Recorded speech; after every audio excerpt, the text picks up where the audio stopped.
Apparently, architects used to be in the medieval times called master builders because they were designers, they were engineers, and they were builders. And Brent is probably a master builder. He's building companies like Last Minute, which he sold afterwards for over $1 billion. He helped build Made.com, which is worth over $150 million. He started Pro-Founders Capital, which is a VC company by founders to founders, so they invest in startups, and it's actually a VC fund of exited entrepreneurs. And he also runs Founders Forum. So without any further ado, please join me in welcoming Brent Hoberman. Thank you. Thank you for that very kind introduction.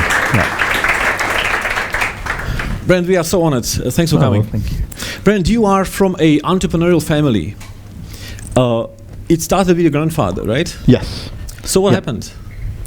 So my grandfather in South Africa, so originally I'm from South Africa, despite the accent.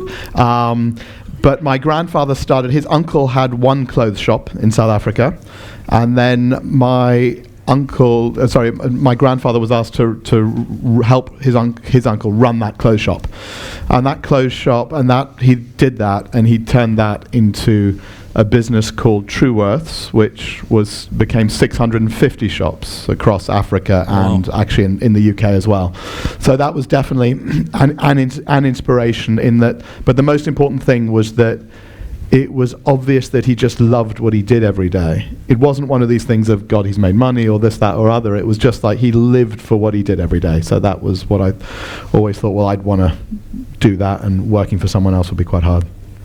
And you came you've been in the UK, and you studied here, right, at Eden College? Mostly, except for, first 5 years in South Africa, next 5 Americanized, so that American ethos, and then from age 10, Anglicized with English boarding school, but Europeanized because mother moved from New York to London to Paris to south of France to Portugal.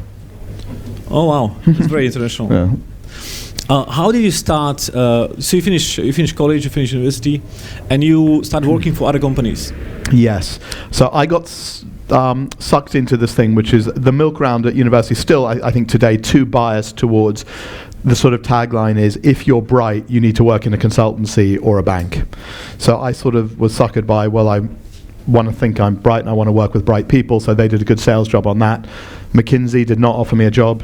But that would have been and then I worked for another strategy consultancy, got fired from that one after 20 months for being a little bit of a prima donna, but that's another story. Okay. Yeah. It's apparently a very good MBA program. If you go for a consultant, you just learn so many projects and so fast, right? Yeah, I think you're paid to learn. I think it's sort of, I don't think you need an MBA and consultancy. I think you can actually do the consultancy and get paid to do it rather than pay for an MBA. When you look back at your colleagues, were you the exception, entrepreneur, or did they also went out and build businesses, or they stayed in the business and keep consulting? No, there were definitely some who broke out.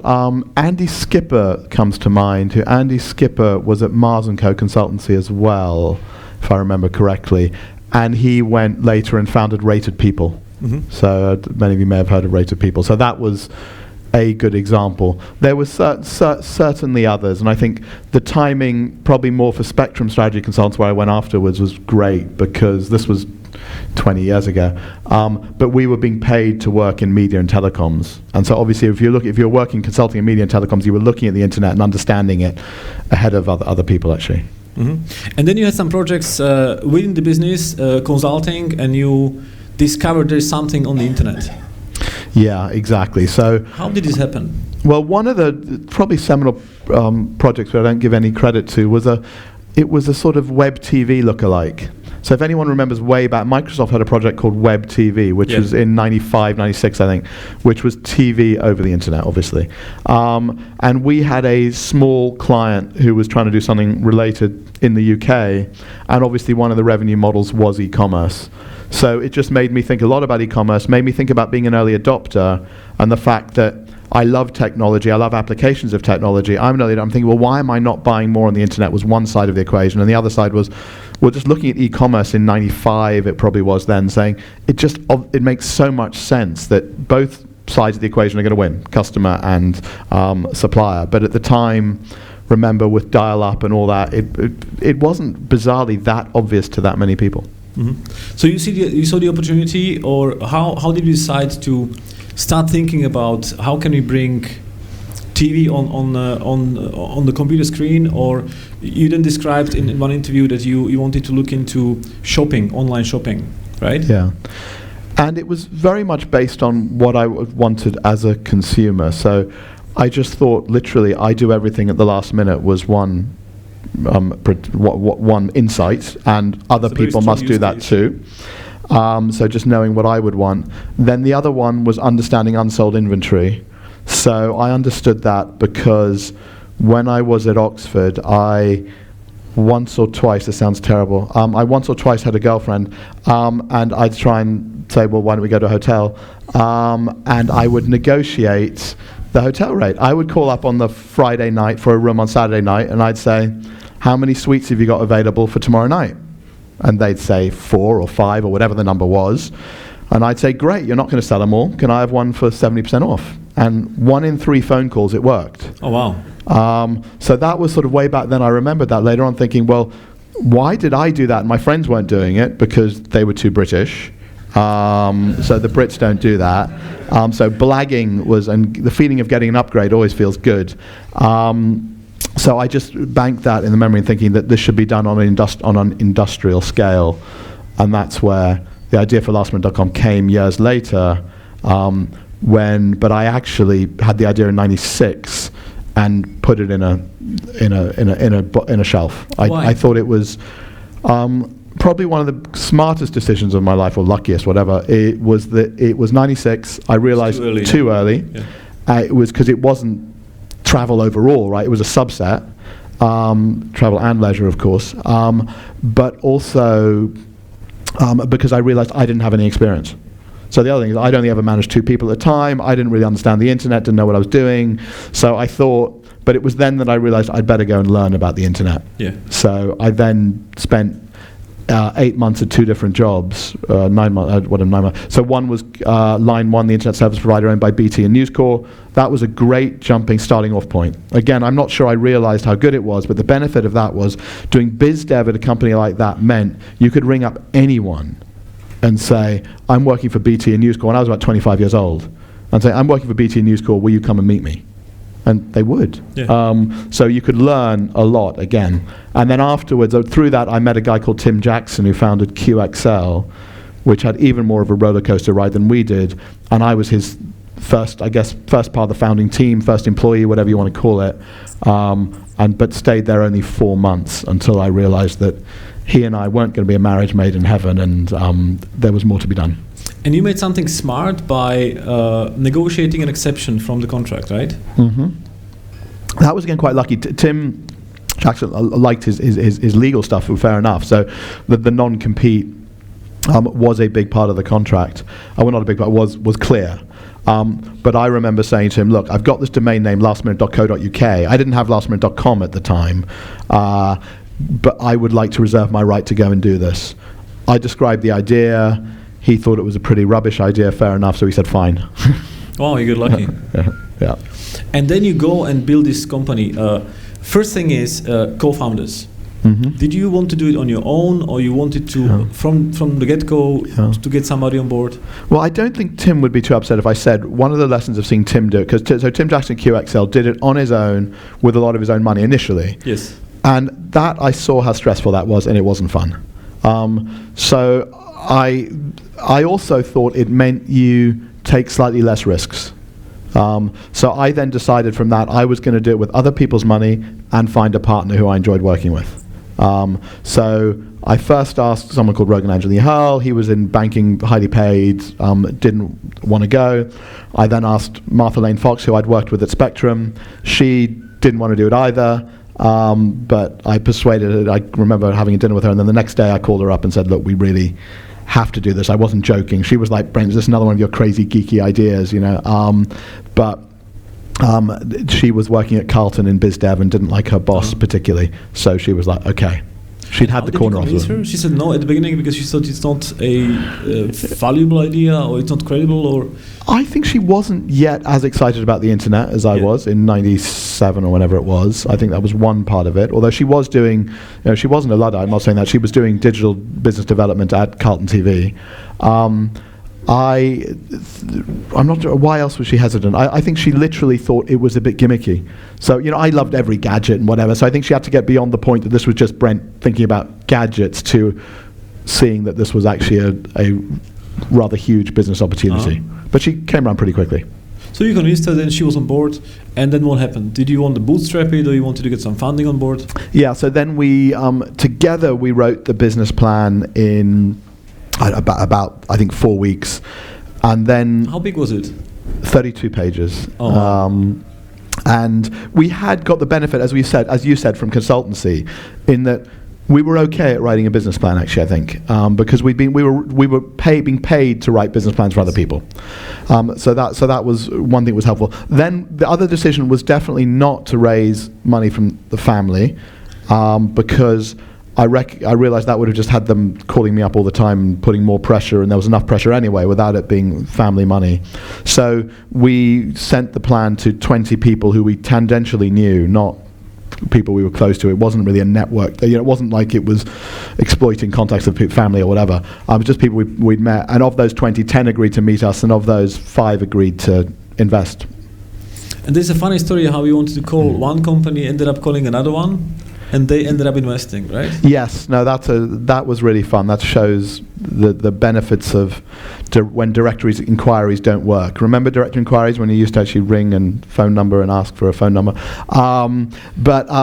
So I did that. I clipped a thing from the Guardian newspaper, actually, called from an ad for a company called New Media People, and it didn't have a phone number on it. It was a sort of recruitment, and they said they did some investing. And so when we came to invest, I'd remember this ad was still in my pocket. So I pulled it out, called directory inquiries for the phone number, and that wonderful person got the name wrong. Instead of giving me the number for New Media People, gave me the phone number for New Media Investors, which was a much more sensible thing anyway. And then I cold called them and spoke to a guy called Tom Teichman, who after a couple of minutes of me explaining the idea was like, great, come in, see me.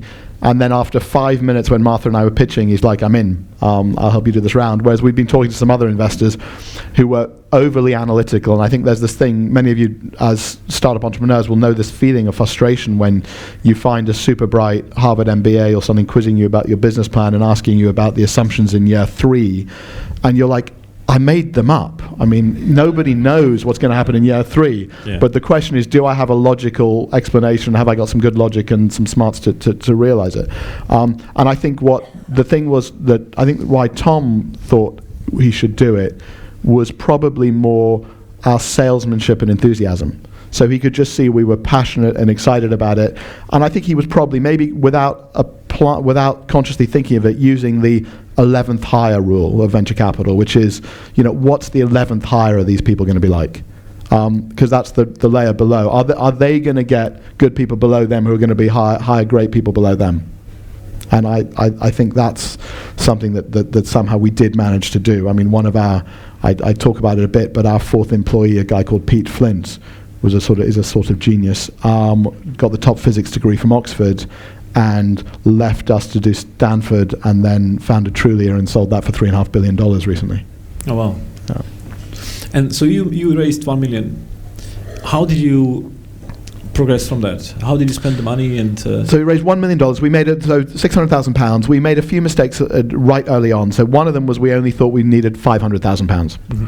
And so during the process, and the rule at the time we sort of worked out was basically you tend to give away a third of your company in the first round, no matter what the price, no matter how much you raise. So we thought we'd £500,000 for 2 people and a business plan of 32 pages at that time was a decent enough deal. Nowadays, of course, that would be a terrible deal for the entrepreneur. But the problem was suddenly, as we were going through this process of raising money, the costs came in for the tech build. And of course, they were higher than we thought. So we then had to raise the amount from £500,000 to £600,000 at the same price, which was kind of frustrating. And this cost you like 40% of the company? Yeah. And then you went out and built the product. we built a product that didn't work. So again, remember for those of the programmers, remember in 97, 98, how hard it was to build a website that worked. So the first thing, I think the experience has scarred me slightly from the stress. It's obviously still stressful building a company, but remember the first thing Martha and I did every morning was check the website was working.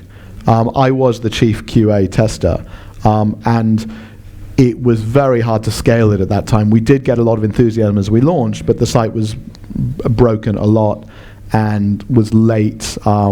We actually had committed to a deal of advertising a lot of our initial money with Yahoo back in the days when Yahoo was cool. No offense, hope no one wants but that was our big launch plan, okay. and we weren't ready. So, but we'd committed, and Yahoo wouldn't let us move it. So it was, with hindsight, quite a good thing, because one, it meant there was a real deadline for the whole team.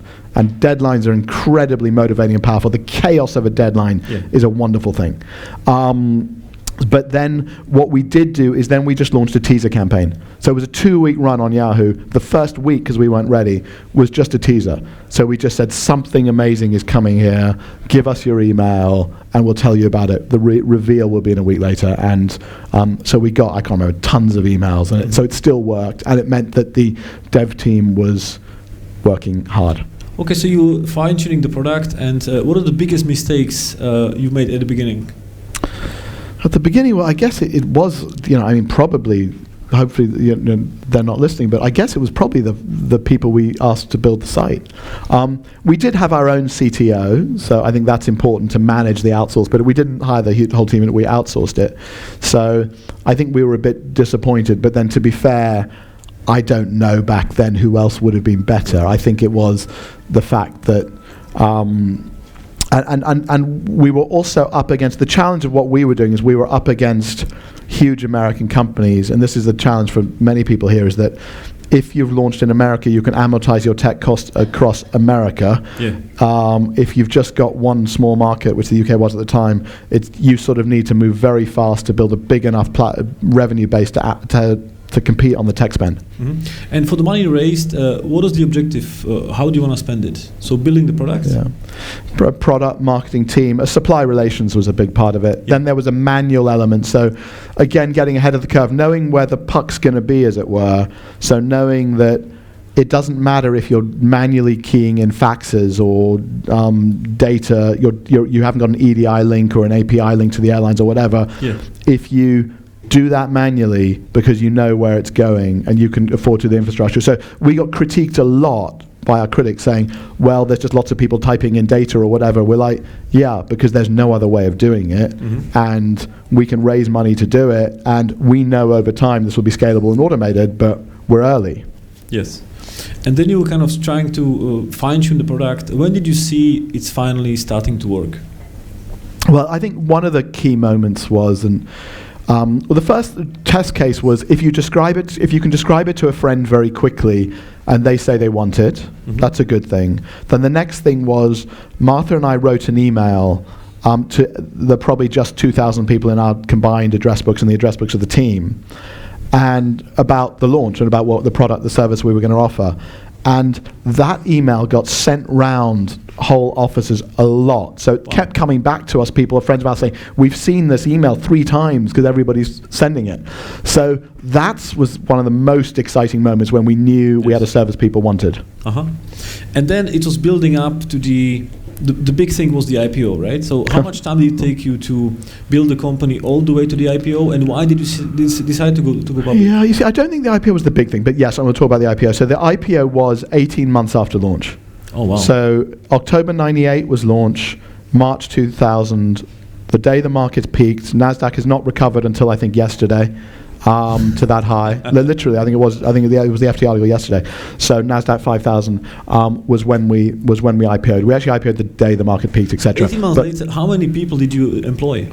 I think we were a few hundred or something. We had the turnover of, or maybe 100. I think we had the turnover of a small pub, as the press described it, and the valuation of £600 million when we went public. So, but interestingly, during the roadshow, we also the IPOs were very much giffen goods. In other words, the higher the price, the more demand. So during the roadshow, we priced initially at £1.90 a share, and we went out at £3.80. So we increased. We had the shortest roadshow, I think, of almost any other European company. We went quicker to IPO than any other European company, and we increased the price range by more than any other company in Europe. Where did you get the courage to even think you can succeed there? Well, you're being advised, you're naive. I was 29 years old, I hadn't done it before. You're entrusting, you can't, the buck stops with me as CEO, but you are looking for advice from your bankers. Morgan Stanley led the IPO, and I'm not criticizing them. I think they did the job we wanted of them. Yeah. But would we have wanted to go out at a lower price? You could argue it either way. I think we raised £120 million. We had a currency. We then bought 14 companies. We launched across Europe. The IPO market slammed shut shortly after we went public. So it wasn't actually a bad chain of events. So you went IPO, and then the price went down like 95%? Mm-hmm. Mm. Yeah, it was around 95, wasn't it? It went down to 17p a share. Yeah, that was fun. Yeah. How did you survive that? Mentally, you must have been really strong to. It was a little stressful. I think. It was definitely stressful because, obviously, for those that don't remember, there was a lot of hype about the company. We were in the press a lot. Martha, particularly. So there was a lot of attention.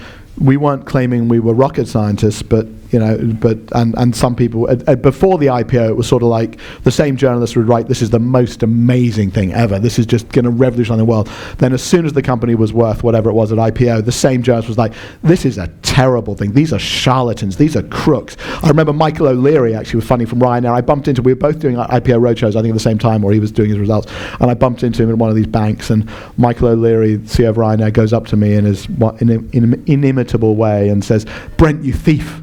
I'm like, "What do you mean, you thief?" He's like, "Well, you stole money from all those shareholders." So anyway, there was a lot of, and the worst thing was sort of the hedge fund false rumors saying we were going bust and everything else like that. So how did we pull through it? Was one, we knew customers wanted it. So we were growing like crazy. We were very loss-making. We're not hiding that. We were spending £25 million a year on technology. So we were losing a ton of money. But we were growing organically. Despite all the acquisitions, for the first 5 years, we grew 100% year on year organically. So take the acquisitions out of it. So we knew customers loved it. The other thing is fighting the cynics and the Luddites. So there was a lot of spirit in the company saying, these guys don't get it. We know where the future is. The future's where we're heading, and the guys who are criticizing us, who may run the big package holiday companies and say no one's ever going to buy holidays on the internet or whatever, in a few years' time they will be out of a job and we'll still be selling. Did the share price fall force you to invent new business models, or you wanted to stick to the one you had? It didn't actually, and I'm very proud of the fact that if you look at the one-page vision document I had for lastminute.com from '96. Even before we launched, I think we were very true to that vision. Basically, sort of not expressed as well, but inspirations and solutions at the last minute, whether you're going away, going out, or staying in.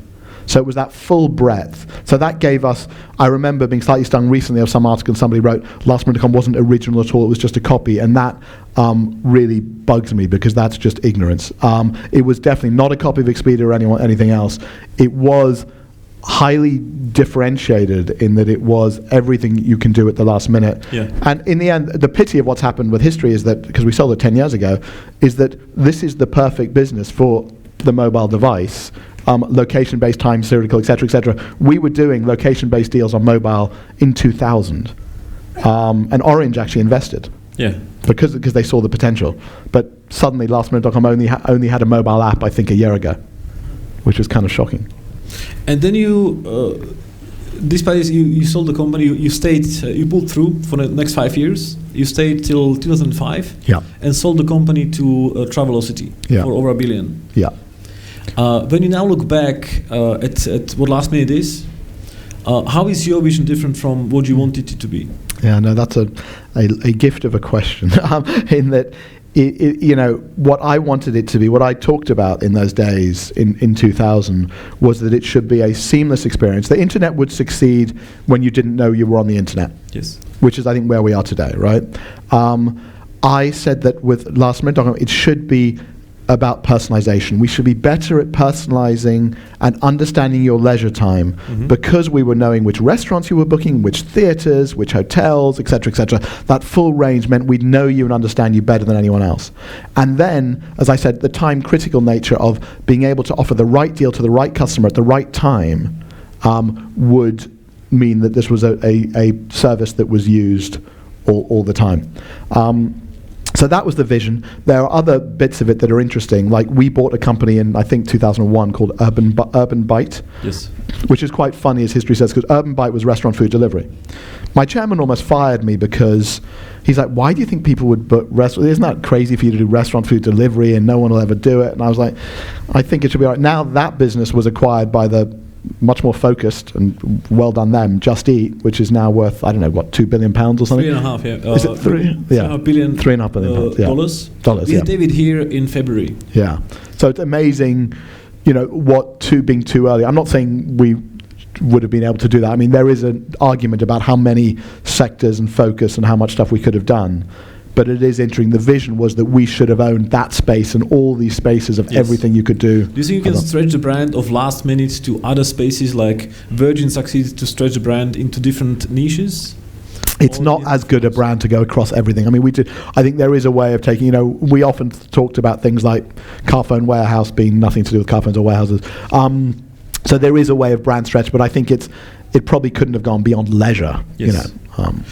Even in this space, you have companies like Hotel Tonight doing extremely well, which could have been last minute. Yeah, well, Hotel Tonight's a funny story because Sam Shank, the founder of Hotel Tonight, in July 2000, I was on honeymoon in Bora Bora, and so was Sam. And we bumped into each other and had a brief chat. And whatever it was, X years later, I bumped into him again. He said, you don't remember, but we were on honeymoon in this place together. So I've said to him, I think subliminally, that honeymoon, I'm not claiming that made him focus rightly on just that mobile use case of last-minute hotels. And very successfully. Very successfully, although one does, I think it's the challenge now. He's going to have to keep running fast because every big company is mobile. They're no longer Muppets. Everyone's mobile first now. It's true. Yeah. So you sold the company, and then people normally retire, they go on travel the world, or they buy a house on Bahamas and invest, and you didn't. So what happened? I did buy a house. So you're absolutely right. So buying a house was the inspiration for the fact that in 2006 was the inspiration for the idea that the furniture industry and interior design industry had not been disrupted by the internet at all. So definitely my insight on the timing, I would say, was right. My execution was not flawless. Again, I decided that, to your point, I wanted to be chairman, not CEO. I thought I was too balanced at this point to be a good founder. Yeah. I believe founders need to be unhinged, as I was when I was doing lastminute.com. I was a maniac. I worked all the time. I couldn't have talked to you about anything else but that. Now, despite the fact we've mainly talked about that, I can't talk about stuff. So much, But I was really mono obsessed. But so then I saw this need, and I couldn't visualize my house, the interiors of it, and I couldn't understand why this chair would cost, God knows, either £200 versus another one that looked exactly the same to me would cost $1,000. I didn't get it. So I thought this was an industry that was right for disruption. Unfortunately, one of the key messages for founders is I also knew I would never. I said to my investors in that round, I said, by the way, one of them asked me the right question, Brent, if this goes badly, will you ever run the business? And I said, I will never run this business because I'm not passionate about interiors. I'm not passionate about furniture. I couldn't describe to you anything when I left. I couldn't describe to you what's in the room. I just don't think like that. So I'm like, we'll have to find the right people and et cetera, et cetera. So we did some interesting stuff. That was mydeco.com. We did some stuff I'm still proud of. I mean, we were into 3D visualization before anyone. We did a slightly mad thing. We built 120,000 items of furniture that you could drag and drop in a browser real time and visualize. We had about 1 million rooms built in 3D. Long story short, the Chinese guy who came up to me in Beijing who copied us had 10 million. So it was 1 million was not really enough. We sold it fine to a Dutch company called Floor Planner. We sold that bit of the business. And then luckily for my investors, there was one. We were trying to be House and Pinterest and all sorts of things before them, but we were again too many things for the team's capabilities probably. But then I realizing that I couldn't get the team to do yet another business model within one umbrella. I came across Ning Lee, who had a company called MyFab, was one of the founders of MyFab in Paris. He had just left that company, which I hadn't realized when I met him in London. And so I said, great, I thought we were going to partner, but now let's just do this, you and I. My Deca will take half of it, you take half of it, I'll help you, I'll incubate it. And we'll do this model better. The direct furniture, crowdsourced furniture direct from factory, we'll do it better out of the UK. And so that's made.com, and I was lucky there to find an unhinged co-founder. And the focus was on just selling this stuff online, also build factories who are going to be building it for you exclusively? It's a really interesting. We talk about it as vertically integrated e-commerce, which, I guess the question implies, does that mean you just go to factory directly and you cut out wholesalers and retailers, or does it mean you own the factory? Probably you're right. In fact, it should mean you own the factory. We don't own factories. We just work with them. But I think the idea of owning factories is interesting. I think there's a couple of companies that have come out. I think Harry's raised $100 million for the shaving and stuff like that, to go all the way back to the factory. But we haven't gone that far vertically integrated. But the fact is there is no retailer. There's no retailer in the chain. There's no wholesaler, and there's no wastage, or almost none. So because by the time the product's left the container, it's 80%. By the time it left China, it's 80% sold. Yeah. How far is Made.com on the journey to conquer the world in your mind? It's I think the exciting part is probably is Germany. So we've already gone in. The interesting thing about expansion models is we learned a bit about going into France, which was don't hire any French, don't use any French employment contracts. So we have a very successful business in France with no French employees. A lot of the management team of Made.com and founders are French, but we don't use French employees, because I learned lastminute.com 200 million euros of sales in France and no profits and incredibly tedious works councils and stuff. So high and fire. Yeah, so Germany's the next one. So we've just recently launched in Germany. We're also in Benelux, etc., etc. Germany's going well, early days. So that is to answer your question, how's it going? If that keeps going, then it bodes very well. And then you started to flirt with the idea of investing in other startups using angel investing, which you say it was too time consuming? Yeah, I guess the problem is to do it well. So we set up ProFounders almost as a service to entrepreneurs to say, if you have deal flow you can't deal with, we'll deal with it for you and give you a validation and et cetera, et cetera. I'm actually going to move on from ProFounders. I won't join the next fund. I'm going to do some other different types of vehicles. We'll do one as well that is, we're not disclosing everything about it, but it's going to be incubation and acceleration for corporates. Different to Waura, but definitely impressed with what Telefonica's vision is with Waura, and we'd like to do that across multiple corporates. Okay. So like a program to help corporations figure out how to do incubation? And acceleration, yeah. I mean, I think corporations are really now staring at this digital abyss and saying, what do we do? It's happening too fast. They've tried many things of innovation themselves, and many of the ones that we're talking to, they realize that they can't do it themselves. It's just a talent issue primarily. They can't attract the right talent. Yes, and when you probably see many pitches, many companies trying to pitch to you and trying to convince you their idea is the best. What do you look in founders? Which ones are the ones you want to invest in, or which ones are the ones which you want to stay away from? People who aren't normal. I think it's this. I mean, many people say it, but warning signs. Yeah. Well, you want people. It's a fine line, right? You want people who are obsessive. There was a great article actually by Justine Musk. If anyone's seen it on Quora, I think Elon Musk's first wife, saying just how this incredible dedication is. So many of your successful founders go through this absolute. I used to say they're a prisoner of their company. And you have to like being a prisoner of your company. But the other thing I do think is salesmanship. So it's salesmanship, passion, and then it's that 11th employee thing. Would I work for this guy? So that's the other thing, is you can be a jerk, in which case some jerks succeed, but normally, hopefully not, right? Would you work for them? And I think that's where, there's a lot of debate about Travis from Uber, right? And I think that's an interesting edge case. I think he's probably exciting enough that even though he is, I won't use that term, but he's very selfish about his company, right? But I think clearly good people he's proven, good people still want to work for him. Yeah. We actually had the founder of Lyft on our conference in Silicon Valley 2 months ago, and they raised over 550 million, and they're doing something really smart where you need to make sure you approve all the drivers which are coming in. And what he created is he didn't want to be just a company which is just a fancy taxi drivers. He wanted to build a community. So Lyft is very community-based, and they set the very, very hard performance rules, and only the top 10 taxi drivers get to show new taxi drivers how to do it. So they basically save time and resources by drivers will incorporate new drivers into the system and show them how to do it. So it's very, very smart. It's scalable. And it's very scalable. So it's quite interesting. Yeah. Now, moving on from your investment time, do you still invest, or you stopped? And no, I'm doing more and more angel investing again, actually. Okay. So yeah. So what is the most interesting idea you've heard in the last couple of months? So the most recent company I've done 2 recently. So Onfido and Maven. So I think were 2 of the more recent ones. I joined Atomica with Truecaller as well. Okay. But so Onfido, for those that don't know, I think it's very interesting because it is.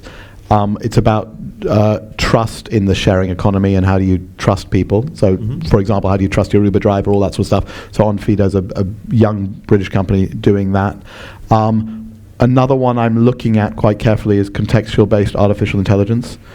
In other words, if you know where I am so let's take the calendar example. I open up my calendar, I open up Google Maps. You know from my calendar that I've got to meet you in half an hour. Yeah. You can then pre-check all the traffic, the options, and you can just immediately say, you should take this option. This will be quickest, and you can alert your next meeting, say you're going to be late, etc., etc. So it's sort of deep linking with context-sensitive stuff on the mobile. So I think AI is obviously another exciting area. Yeah, we had SwiftKey here in January, and they have 300 million users, and it's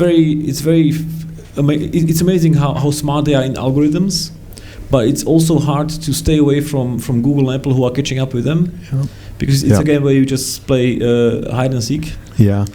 I think if the valuation's right on these things as an investor, you have to look. Your worst case, hopefully, is an acqui-hire. If you're doing it in something where you've got good data scientists, for example, in artificial intelligence, these guys are worth. You've seen what's happened to DeepMind, the $500 million acquisition. These guys are gold dust if they're good. Yeah, that's true. Yeah. Your next adventure is called Founders Forum, and it's kind of impressive how you build this into this world club of founders of companies of 500 million plus. What is the idea behind it? Well, it started as it was actually initially sort of Mark Samwer, funnily enough, of the Samwer brothers, and myself and Johnny Goodwin, who thought we should. So my premise was, having sold lastminute.com, I had been lucky enough to know founders across many geographies, because we were in 14 countries and we were in many sectors, as we discussed. So, retail or travel or leisure or whatever. So I had a broad range, and I just enjoyed meeting founders. So it was nothing more than that, saying let's get 80 founders together, get them in a room and brainstorming in a different type of format. So with no lawyers, accountants, anything else. And then, so that was actually 10 years ago now. And so now that's grown into where we do events all over the world. I just come back actually from Singapore earlier this week, where we did an event with the Singapore government and the Prime Minister of Singapore, actually, for founders. But what's really interesting is, at first we did it just as basically like a charity. We weren't making money from the event. And we invited entrepreneurs for free. But so what we then did, I hired Henry Lane Fox, Martha Lane Fox's brother, and he's been great at helping us work out what we can do with this network, really, and business. So we now have a business called Founders Intelligence, which is a consultancy for large corporates and helps them meet the right startups and work and more strategy work as well. So that's quite interesting, because then we have a team that's paid to map out 35,000 startups across the world, and that business within 2 years has clients like Unilever, Diageo, Tesco, Sky, News Corp, Guardian, Telegraph, etc., Diageo. So really good client base, and that's also what leads us into the next thing of helping corporates incubate and accelerate as a next step. And we also have a recruitment business, if anyone's called Founders Keepers. So that's also under that umbrella. So you're definitely on board with all these businesses. Now, for the Founders Forum, you bring these people together. How did you, at the beginning, get the company founders to join? What's your networking secret? I think it is. It's the same as founding a company, right? It's the DNA of the first people are so critical. So. That's no great revelation, right? But it is. But I think people can be impatient or relax their criteria too much, or for hiring, or for if you're building a community. So we were just very rigorous on. We had a set of criteria. I was lucky to be friendly with quite a lot of these people, and once these guys know who else is coming, it becomes much easier. So again, it's also having the humility. When we launched New York. I was like, no one cares anything about who I am in New York. Realized that Last Minute we weren't big in America. So we had to have great co-hosts, or we weren't going to do it. Yes. So the co-host for the first one we did was Reid Hoffman and Sean Parker. Reid Hoffman the first time, and then Sean Parker the next time, to be exact. And Edgar Bronfman was. So suddenly you're like, okay, that's a signaling. So it's all about signaling. You're signaling that, okay, if they're going to be there, then other great people are going to be there. You're setting the bar with the people. Yeah. I remember Reid Hoffman, when he was starting with LinkedIn, he actually literally forced his high-ranking friends to join, because he knew when they join, everybody else who knows them will want to join. And that's how LinkedIn also spreads so fast. Next to Founders Forum, you also run this Founders Forum for Good.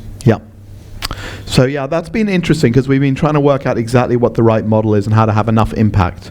So partly it's just been shining a light on social enterprises and putting them in the same group of those other people.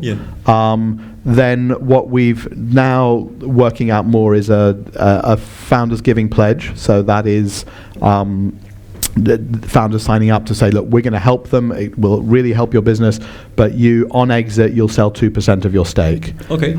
So that's not a wholly original idea, but what I was very keen when David Goldberg, who pushed it with me, I said to him, look, I don't want to just, we're doing this for good. I don't want to compete with other people who are doing bits of this. So there were other people trying to, so I said to him, if you can go and convince those other people that we're a good force and they should do it with us, then we'll do it. And that's what happened. So those other people said, great, we'll just join up with you. We're not upset about it. We're going to help. This is a good thing. And so that's it's a very good idea. I actually was impressed when I heard about it. It's about 2% of proceeds from exits to charity.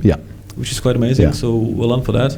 Let's open up to questions from the audience. We have basically two ways. One is we have questions from people who are watching us online, and we should be having people from Bogota, Sao Paulo, from Madrid, Barcelona, and South Africa.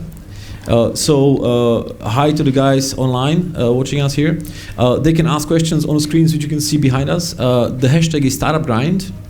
And let's take some questions from the internet, and then we can ask questions from the room. Question from the internet is: would you recommend consulting as a helpful experience for founding a startup? I think we've already touched on that, and I think so long as you don't go native is the honest answer. So by going native, I mean if you do it too long, I think you may lose some entrepreneurial flair. However, I think the ability to analyze problems, to juggle complexity, and just to learn sort of the basics thing of being able to go in detail, like doing one of the skills I learned was complex spreadsheet modeling. I remember when people were critiquing Last Minute File saying, you guys don't know what a profit is, you don't understand it. I'm like, I can tell you Excel formulas at micro details about how to make a profit, but I know that the right thing for me now is not to make a profit. The right thing is to be hugely ambitious. Okay. But so yeah, I think it's a great experience, but you have to set yourself a time limit. So you don't want to go for profit, you want to go for extreme ambition. Yeah, I mean, I think as my father used to say to me when I was getting critiqued a lot, he said, no offense, but he said, no offense to the guy who runs the local shoe shop, but that local shoe shop is profitable. Must be, otherwise it would be bankrupt. But that's not your aspiration. It's a very smart way. Next question is, how did you develop your PR strategy to find last-minute deals to offer? The PR strategy to find last-minute deals. Yes. Well, there's two. It's probably a question because you mentioned last-minute was everywhere in the UK. Yeah. Like it was talked about. How did you make sure the message will go to the media and people? Going on the PR part. So what was part of the PR story? I think, with hindsight, what Martha and I maybe didn't realize at the beginning is the fact that we became a debate, that some people hated us and some people liked us. Well, not us, the business model. Or the business concept. That was actually a great thing. So finding some controversy and keep finding controversies was part of the PR thing. Then the other thing was just doing stuff first.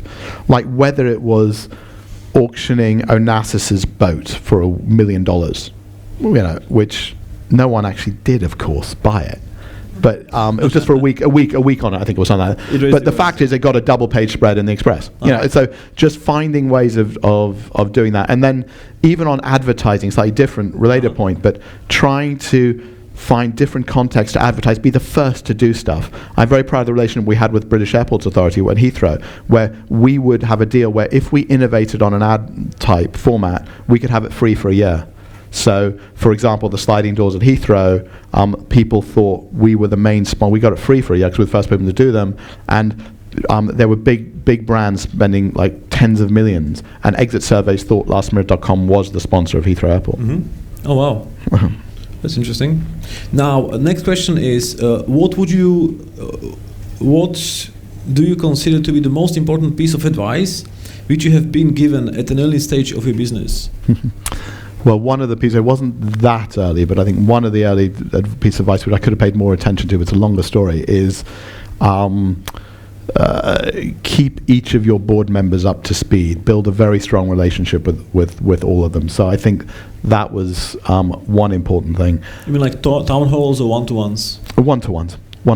I think it's very easy when you think you are a great founder and you know best, just to focus every minute on driving the business. But if that means you're leaving your board members behind, it can cause issues later on.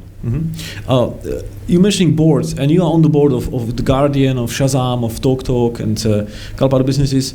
What is your board experience, and how did your board experience enrich you as an entrepreneur? Yeah. So, I mean, I've chosen boards where I think it's going to be interesting. Again, it's that effect of are you going to be in a room with interesting people? So that's very important. Then, am I going to learn something? So, Shazam's a good example of where I really wasn't looking for another board seat. But if you're going to be on a UK-based company that really gets mobile, Shazam is, I think, the only UK-based company, except for Candy Crush, that would be in the top 25 mobile apps in the world. Yeah. So it's like, I want to make sure I understand mobile, otherwise my knowledge is getting stale, right? So, so I think Shazam, that's one reason I did that. The Guardian, because I'm the sort of person, based on my media and telecoms consultancy days, I would read about the evolution of the digital disruption of media for fun. So, like being on a board of a company that's doing it was interesting. It's not my politics, which makes it sometimes frustrating, but there's smart people there. Okay. Now, let's take some questions from the audience. I would like to ask our startup guy and director from Scotland, Finn, over here, to take the microphone and take some questions. Anybody in the audience want to ask something? There's one there. I'm not the quickest, so...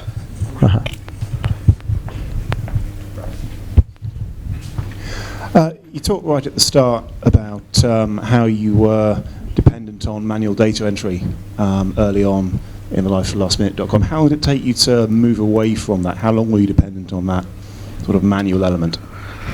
That's a good question. I think, to be honest, it depended on the sector. So, for example, restaurants, a long time. So I think even when I left, I'm sure we were still doing some manual entry, although we'd invested in a company called Live Bookings, which was a competitor to OpenTable, to try and counteract some of that friction.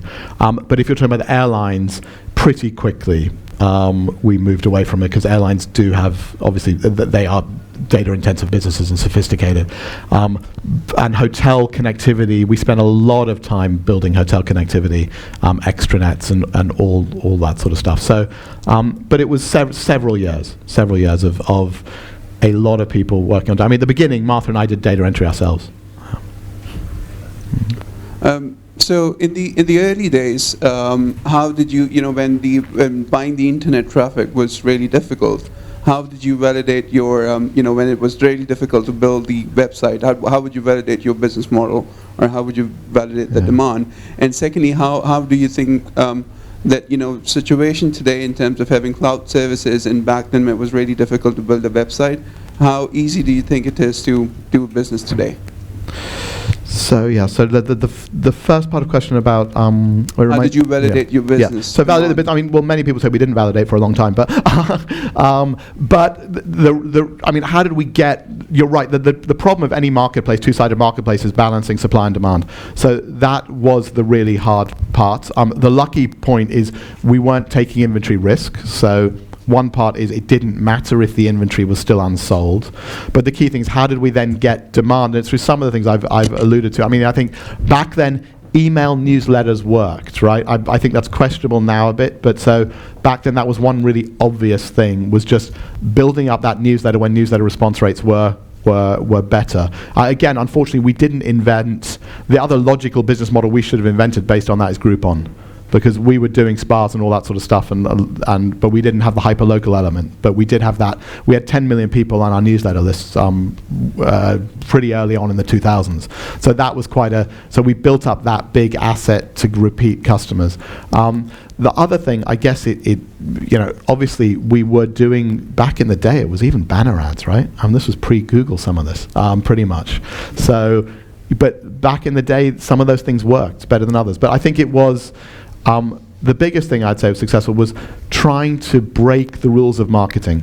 So I remember saying to my marketing director, if you get arrested, you've done your job well. So it was taking risks in every aspect of the business. Another quick example of taking risks was EasyJet and Ryanair. We didn't have permission to have their products, so we put them into dynamic packaging, which I won't bore you with what that is, but if you don't know. But we put them into our engine by scraping their websites. Technically, that is the Computer Misuse of Information Act and criminal. So that's why we did it and Expedia didn't, because we were happy to take the risk. And that's a lesson of many startups, actually, is you do something and then you ask permission later. That's the message of Uber and Airbnb in a much bigger sense than we ever were, right? There's a theory, Steve Case has a theory that we're reaching the end of that, and that now regulation and understanding regulation is going to be more important for the next wave. Mm-hmm. But sorry, there was a second part of your question, sorry. Second part was, how difficult is it to run to build websites now, and we're based on the cloud. I mean, I think, and to run businesses, the key issue is, of course, everyone here knows it's miles easier now, much cheaper, but that has its downsides, right? Because competition's coming at you from everywhere. It's also much harder to be original, much harder to break through. I put a huge price on originality, so I think I also put a huge price on design. So I think this is the other thing, is that website, that's to me is part of the really hard part, is getting brilliant design, both on mobiles and others. So I think that's where many of the companies are finding breakthroughs. That's what's getting you word of mouth. So there's a question over there. Yeah, so I really loved your point about when you made .com, an industry that wasn't disrupted by the internet at that time. In today's day and age, what do you think a couple of markets that haven't been yet disrupted by web or mobile, some cool untapped opportunities? Yeah, so no, it's great. I mean, we talk about that a lot.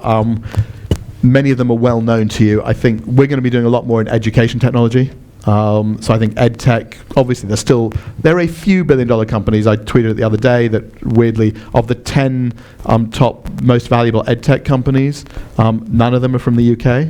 And 9 of them are from America, the other one's from Canada. So that's unfortunate. But what it means is that a country like the UK with its great education brand should be doing a lot better. Health tech is the other one. Again, lots of activity in health tech, et cetera, but I think we'll see a ton more excitement in that area. Again, partly because you've got this regulatory barrier as well, right? So you do have some issues there, but I think we'll see a lot there. The other one is government services. I'm on the Government Digital Services Advisory Board, but I think more and more there are companies like Skittle, or however you pronounce it, and others that are, for example, doing electronic voting and things like that. So, and I guess you'd have to say, even though there are many unicorns in fintech now, you'd have to probably big picture say we're still at the beginning of that journey. And then the other area I still like is IoT, Internet of Things, and I think there's lots of room for innovation, that blend of hardware and software. So you have lots of hobbies in different areas, IoT and government help and health. What is your biggest thing which keeps you up at night in terms of the business side? Yeah, well, the business side, to be really honest about it, I've structured my life to make sure I don't have one thing that keeps me up at night. Okay. Because I did for many years, and I think there's a balance of what you'll regret later on. It's not now about making more money than anything else. I think it's about trying to find a thing that makes you do interesting stuff every day. Yeah. So while I'll stress about the investments I'm making or about the next step of Founders Forum, whatever, I'm not going to have that same level of terrifying, vertigo-inducing stress that I had before. It's just a life choice for now. I may one day go back to it and decide that I need the adrenaline, but not quite yet, particularly while I've got kids from 7 to 12. Okay, so you also spend time with the family. What's really interesting about you is you have these different areas, and you seem to be successful in many parts. How do you manage to keep focused at so many things at the same time and be good at it? Well, I don't think I manage especially that well. I think time management, everyone is critical. I think probably the thing I do too much is I'm too reactive. In other words, the most important thing is the top of the inbox tray. Mm-hmm. I think that's a real fault. I think I spend way too much time on email, and I still haven't found a way around that. All do, right? So I think that is hard. But I think the way in terms of how can I do lots of different things?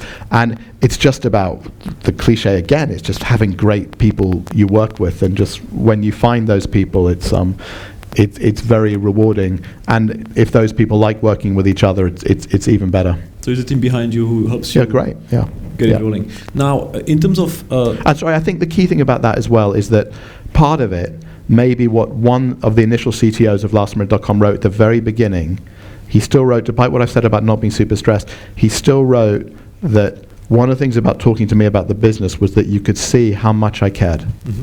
So I still think that's true.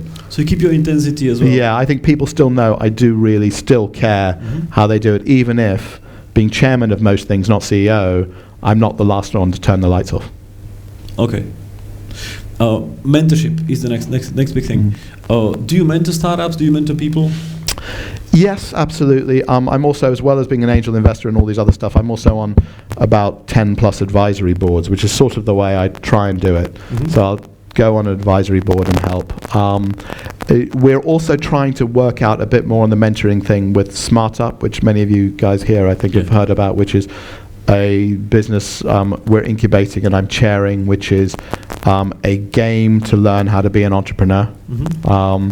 That's interesting. A little bit of gamified learning, but also smart mentoring platform. So asking you a few questions, looking at how you learn and what you know, and then finding you a qualified mentor. So that's the aim of that, and that'll launch quite soon on the App Store. Mm-hmm. Talking about mentorship, we know, for example, that Steve Jobs had Larry Ellison, who he bounced ideas off of him, and they mentored each other. Who mentors you?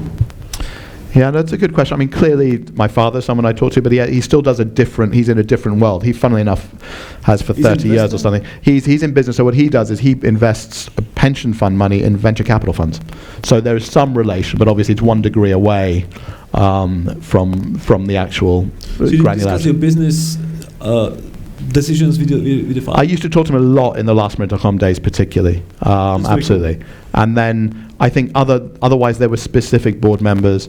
And then the other thing is having good business partners who I feel I can learn from. So that's the other test for me is, can I also learn from this person? Cool. I think we are coming Last to... question. Okay. Hi, Marcus from the Accelerator team at Waura. My question is, how important do you think it is to have a diverse founding team? So, you founded lastminute.com with Baroness Lane Fox. How important is it to have a kind of diverse co-founding team, and why? Well, Martha would say 100% critical, of course. But it's definitely a good question, a very topical question. And I do buy the logic that, having people from different backgrounds, different sexes, different races, everything makes you think differently. So I think otherwise you get too trapped in your monoculture. So definitely important. I also think, however, smart is, I like also people who are extremely smart. So that's my other, so I don't want to give that one should just think about diversity. I think you also need to think about people who are extraordinarily smart, and smarter than, as I said, I alluded to some people we hired who are certainly cleverer than I am. Cool. Thank you so much for these answers. Ladies and gentlemen, please join me in giving a big round of applause to Brent Hoberman. Thank you.